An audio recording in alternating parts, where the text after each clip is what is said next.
What's up, guys? Welcome back to the channel. In today's video, I'm here with Airman Gunn. Hey guys. Me and her just got done with tech school, and we're both stationed at Hurlburt, Florida. We have the same exact job, and she has her own YouTube channel as well. If you'd like to subscribe to her, go check her out in the description down below and hit that subscribe button. And in today's video, we are going to be talking about the truth about basic military training. So let's get right into it. When you are first starting out and you're about to ship off to BMT, everybody is nervous, everybody's scared about what they're going to encounter, they don't know what's going to go on. And we're going to tell you a little bit about PT, how often people fail, how mean and nice are the MTIs, how does Beast Week go, and how is the dining facility at BMT. So we're going to start it off with PT right now. So Gunn, how was your PT experience? How did you start off and how did it end for you?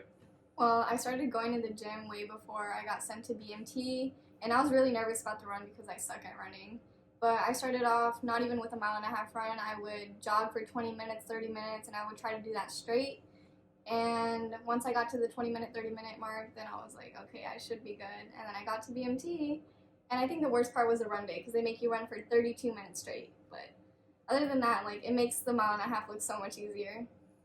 And for me, for instance, I started off with PT. I was able to do all of the push-ups and all of the sit-ups. I was just at the 13:36 mile and a half for guys. So I was just passing. They got me down to about a 10-minute mile and a half, and I exceeded the push-ups and sit-ups by the end of it all. But in my BMT flight, we had a guy that started off with only 10 push-ups and another guy that started off with an 18-minute mile and a half. So they were both extremely low on the scale that they needed to pass at the end of BMT. But our MTIs set them up to do extra PT days which encouraged and pushed them in order to pass at the end of it. The guy that started off with 10 push-ups ended up actually getting up to 40 push-ups, and the dude that had an 18-minute mile and a half, he got all the way down to a 12-minute mile and a half and just passed. Did you have anybody in your PT session or your flight that started off extremely low that ended up exceeding expectations and passing? So I did have this girl on my flight, and she had the hardest time doing sit-ups. She would get to like this point and not go all the way up, so she couldn't even do one. And then the whole flight started helping her out. Every time we were done with details or making beds, we would say, hey, it's time to go do sit-ups. And by the end of it, she was doing about 40.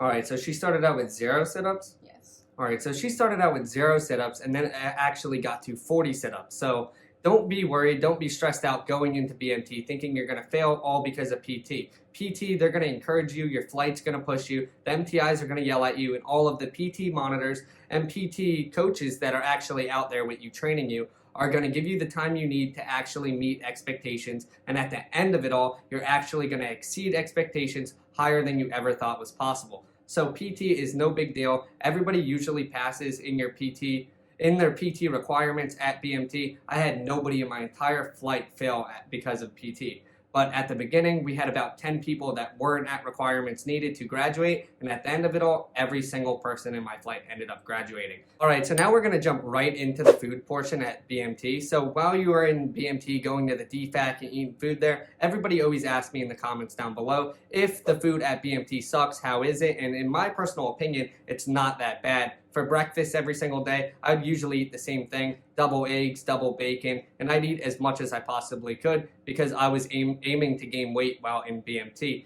And then for lunch was actually rather good, and so was dinner. So they'll give you 3 meals a day. In my personal opinion, it's not bad at all. I liked it a lot. How did you feel about the food there? Did you like it or did you hate it? Well, I'm not a picky eater, so right. I loved absolutely everything. Every morning, they would have either pancakes or French toast. It would be one day pancakes, one day French toast, and I would get that every single day. And then I would get yogurt. They had the best yogurt with peanut butter. Thinking of yogurt actually at the moment, one day I was eating yogurt and I ate a scoop of yogurt, got up and got absolutely screamed at by the snake pit at BMT, which is a bunch of MTIs and even officers. They just screamed at me, told me to sit down, that I'm going to choke to death if I start eating yogurt while standing up. So it is a little bit strict. While you are in the DFAC, you get 10 minutes to eat. You're not allowed to talk, you're not allowed to smile, you're not even allowed to look around or turn around unless you are leaving the DFAC. So that's probably the worst part about the DFAC. The food is not what you're going to care about. The food is way better than getting screamed at for eating while standing up. How did they see you if you had your mask? Because I didn't have the mask on. I stood up while eating the yogurt, and then I got absolutely destroyed. But that's besides the point. We're going to go straight into now, how are the MTIs at BMT? Are they mean? Are they nice? Do they yell at you? Do they get in your face? Because there's a bunch of mixed opinions about exactly what do they do and how are they like. So have you ever had any experiences with MTIs yelling at you, screaming at you, or did you just like float on by without getting in trouble? No, for the first probably couple of weeks, I was floating by. No one knew about me. No one even knew my name. And everyone else was just getting yelled at, and I was just standing. I was watching, having a good time. And then they started to notice me like, oh, we haven't talked to this girl. So they'll pick you out eventually if they don't notice you. But I think in the beginning, they're really harsh. They try to instill that discipline in you because you're technically still civilian. But by the end of it, they start to like open up and tell you why they do things, and things make a lot more sense. Did they ever scream in people's face, yell at you, anything like that? Or was it all pretty much just screaming from a distance, or how was that? No, because I used to be EC monitor, and I remember I let a guy in and I yelled, male entering, or male entering the male dormitory. entering, and there was someone already in, which was my MTI, and he literally got this close to my face, and if we weren't wearing masks, I swear he would have just spit would have been flying everywhere. I didn't get to stay under the radar like she did at first. So ever since the first 5 seconds I stepped foot at BMT, they would absolutely scream at me, yell at me. Every day I got in trouble for marching for the first 2 weeks. I got picked out. I got made the entire flight do push-ups because of me, had them doing extra PT because of me, all because I walked out a step. And they definitely get in your face. They scream at you. I've been told, get out of my way, screamed at me, thrown out of the room, out of the classroom. They want to ensure a military bearing on you,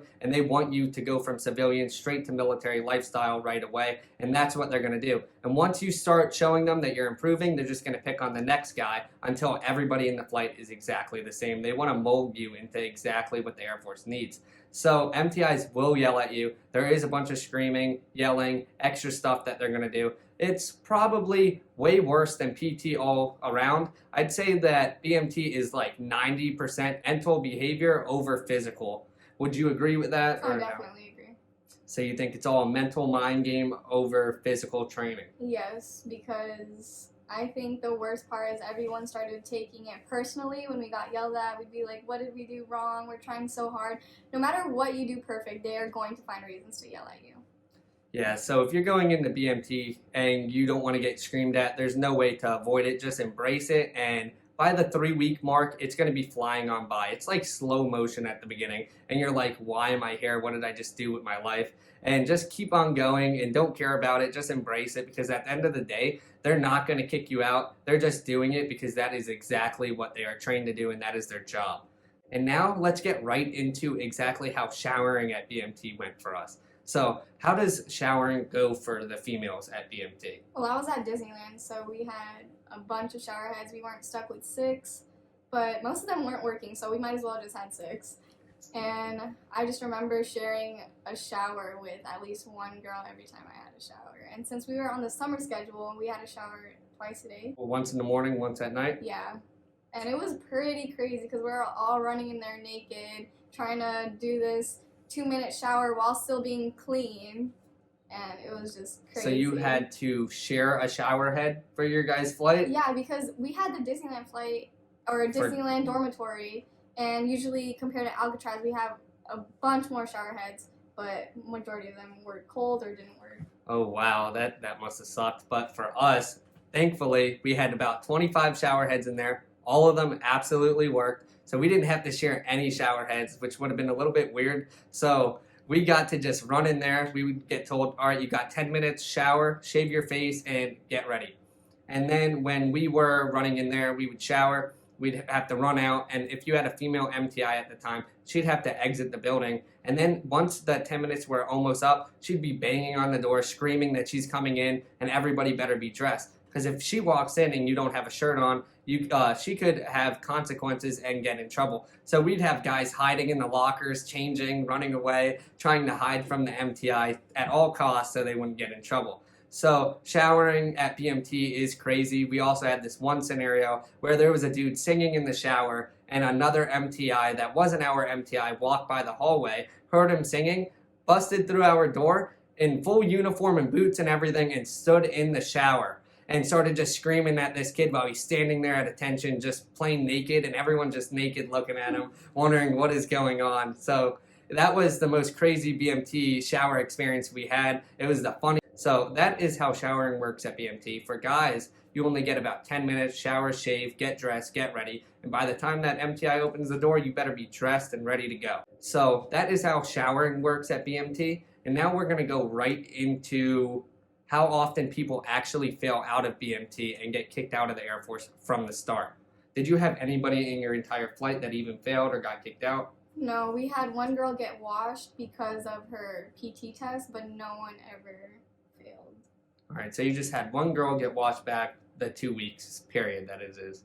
All right, so for us, we had one dude fail a drug test on week number 1. And since he failed this drug test on week number 1, we were on week 6 by the time they actually got him out of there. So he just wasted his time and had to sit in a room the entire time before eventually being able to leave and go back home. So we only had one person get kicked out, and that was because of a drug test. Nobody got kicked out for bad behavior or anything like that. We did have one washback one day before graduation. They came and stood right in front of our trainee Jones. He was a cool dude. He's a 6'7" man, and the MTIs would always pick on him and get right in his face, and because he would always have a smart remark to throw back at them. So it was a day before graduation. They were screaming in his face. He said a smart remark back, and he got washed back immediately. But then he ended up graduating 2 weeks later. So that's the only experiences I have in my entire flight that regarded failing or getting washed back. It's not that common. Everybody usually passes because it's their job to push you forward and actually graduate you because the Air Force wants more people. All right, the last topic we're going to cover in this video is Beast Week. We both were in the 320th Squadron, so we went through Beast Week at the same exact time, but we both had different experiences. So we're going to tell you the male and female perspective on Beast Week. So for you, how was Beast Week? Did you love it? Did you hate it? Did you do good at it? What were your experiences? So personally, I loved it. The only thing that I hated was it was hot all the time, including the water. And I was Reaper, and we were sleeping in cots. And when we went to the range, it was actually really weird because they started mixing genders. So I looked to the left of me, and I was like, whoa, there's a dude shooting next to me. Like, do I scoot away? Or I didn't know what to do. And then for the first couple of days, we were told that we had to run everywhere. And like literally the last day, this MTI comes up to me and he's like, why are you running everywhere? And I'm like, sir, training gun reports is ordered. We were told that we have to run everywhere. And he's like, that's not true. And I'm like, my whole life's been a lie. So for me, during Beast Week, yeah, we slept on cots, we slept in a tent. The latrines and the bathrooms and the showers were horrible. They were dirty, they were sandy, because we're crawling through mud, crawling through dirt, doing all of these different obstacles during Beast Week, and then running in the showers real quick. At the same exact time, it was 110 degrees out every day in Texas, and it was a horrible experience with the heat, but overall, it was pretty fun. We went to the shooting ranges. Everybody passed in the shooting range. I got marksman ribbon. That was a big accomplishment. And Beast Week overall is not bad at all. It's very fun. They teach you CPR. They teach you all these basic survival tools that are needed to survive out in a deployed environment. All right, so that is pretty much the truth about basic military training. From a male's perspective, it was probably 90% mental and only 10% physical. It wasn't too hard. At first, you're around a bunch of strangers getting yelled at, don't know where you are. It's a new beginning, a new chapter of your life. You're just getting into it, and by the end of it all, you're all laughing together, liking each other, and you're pretty much a big family. And it's not too hard. I would say I actually enjoyed BMT. It was a good experience. I would do it again if I could. And what was your experience with BMT? How did you like it? I agree. It was pretty easy.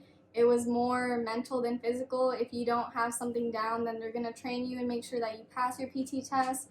And with the mental aspect, you're just going to have to go through BMT and tough it out.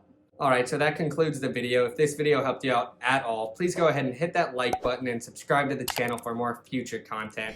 I'll catch you guys next week with another video.